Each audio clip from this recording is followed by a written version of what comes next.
In the arid, silent vastness of the New Mexico desert, a story was born that would redefine our place in the cosmos and permanently alter humanity's trust in its government. It was the summer of 1947, a time when America was riding a wave of post-war confidence, but simultaneously gripped by a nascent fear of the unknown, fueled by the first ever wave of flying saucer sightings. Then near the small town of Roswell, the unbelievable happened. Something crashed. This was not a footnote in history. It was the ground zero event for the UFO phenomenon, and its reverberations echo to this day. This is the exhaustive, documented history of the Roswell Incident, and its layers begin to peel back just beyond midnight. The timeline of this legend begins not in a bunker, but on the isolated, expansive property of rancher William Mack Brazel, roughly 75 miles northwest of Roswell. Sometime in early July 1947, Brazel, after an unusually fierce thunderstorm, rode out to check on his sheep. What he found scattered across a massive 3/4-mile stretch of his pasture was unlike anything he or anyone else had ever encountered. It was a chaotic debris field of foreign, unidentifiable material. The debris was bizarre. It wasn't the charred, recognizable wreckage of a plane or the tattered remnants of a traditional weather balloon. Brazel described seeing pieces of what looked like tinfoil, but with incredible resilience. It could be crumpled into a tight ball, yet instantly spring back to its original, smooth shape. There were also lightweight, balsa wood-like beams covered in strange, purplish-pink symbols that looked, as many later described, like hieroglyphics, symbols that could not be deciphered by anyone who saw them.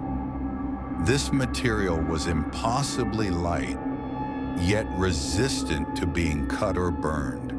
It was the rancher's civic duty, and perhaps a desire to understand what he had found, that led him to contact Sheriff George Wilcox of Chaves County on July 7th. Wilcox, in turn, contacted the nearby Roswell Army Airfield, RAAF, home of the elite 509th Bomb Group, the only unit in the world capable of delivering atomic weapons. The matter was immediately escalated to Major Jesse Marcel, the intelligence officer of the 509th. Marcel, a highly decorated and respected officer, was tasked with retrieving the debris. Major Marcel's account is crucial. He, along with counterintelligence agent Sheridan Cavett, spent hours at the debris field. Marcel would later describe the strange material in great detail, confirming the incredibly lightweight but structurally resilient foil and the beams covered in indecipherable markings. He collected as much as he could, fit into his staff car, and returned to Roswell.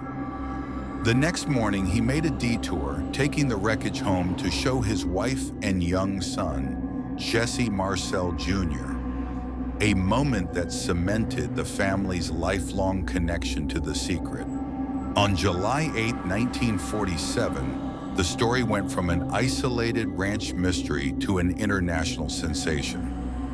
RAAF Public Relations Officer, Lieutenant Walter Haut, issued an unprecedented press release authorized by Colonel William Blanchard, the commanding officer of the 509th. The headline that screamed across the front page of the Roswell Daily Record the next day was history in the making.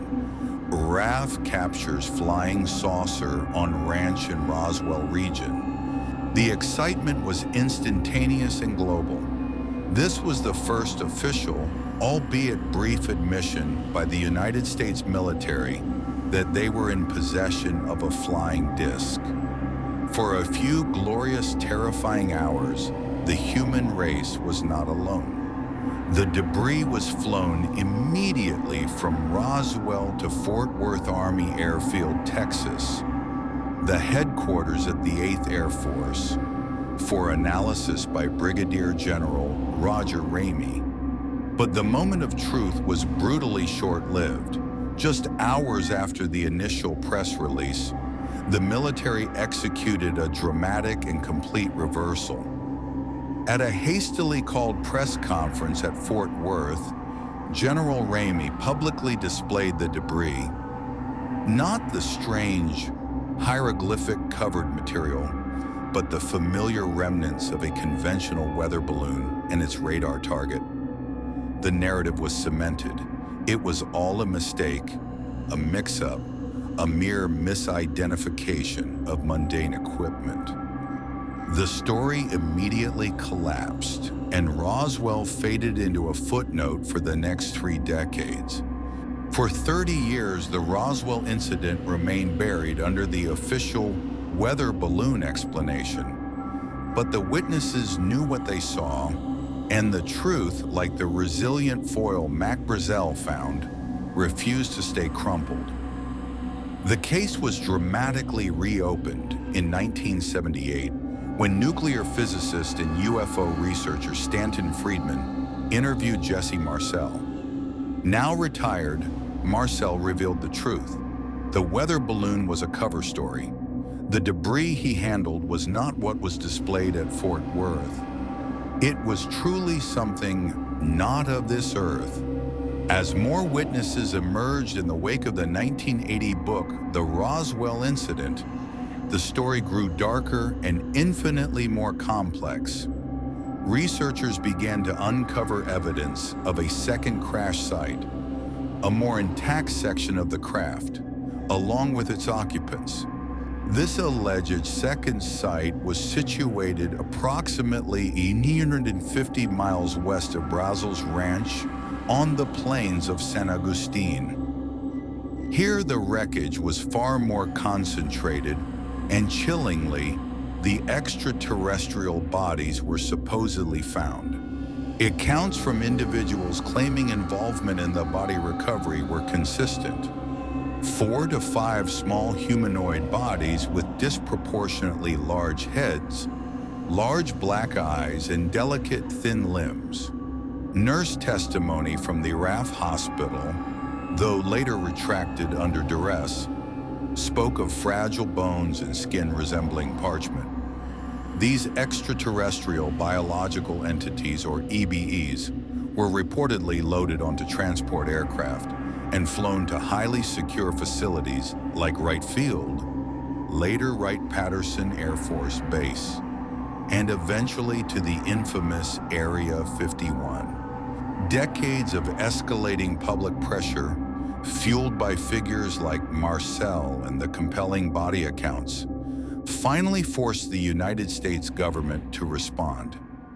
In the 1990s, the Air Force issued 2 major reports designed to put the entire matter to rest. The first, in 1994, admitted the weather balloon story was a lie. The recovered debris was not a standard weather balloon, but rather a top-secret array of instruments from Project Mogul, a clandestine Cold War program designed to detect Soviet nuclear bomb tests using high-altitude microphones. While this partially explained the unusually tough debris in the balsa wood used for the radar targets, it did nothing to account for the hieroglyphics or the bodies. The government had finally admitted to a cover-up, but merely substituted one highly classified earthly explanation for another, satisfying no one in the UFO community. The final report, issued in 1997, addressed the alien bodies. The Air Force claimed that the witness accounts of non-human corpses were a result of consolidated memories of unrelated events that occurred in the 1950s, such as the recovery of parachute crash test dummies from high-altitude ejection tests, or even the bodies of airmen killed in unrelated crashes. The report argued witnesses confused different events over the years, weaving them into a single, cohesive extraterrestrial narrative. But for the truth seekers, the government's attempts to close the case only solidified the conspiracy. The changing stories, from a weather balloon to a classified spy balloon, and finally to crash test dummies, were seen as calculated attempts to mislead the public. The consensus among serious ufologists is that the Air Force simply found the most plausible, highly classified, non-extraterrestrial explanation to replace the initial lie, preserving the real secret. The Roswell Incident remains the ultimate battleground between official skepticism and the conviction of countless witnesses.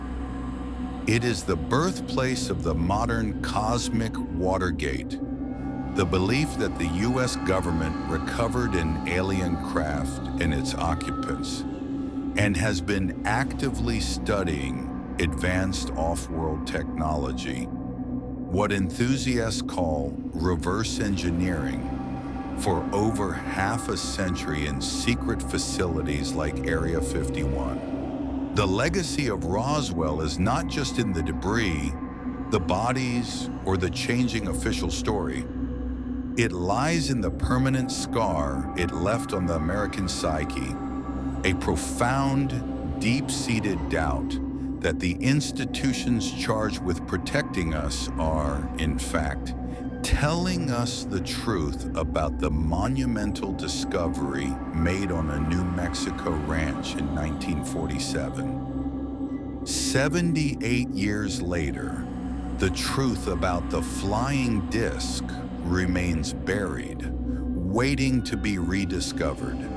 What do you truly believe crashed on that ranch in 1947? Was it merely the wreckage of a highly classified Cold War spy balloon?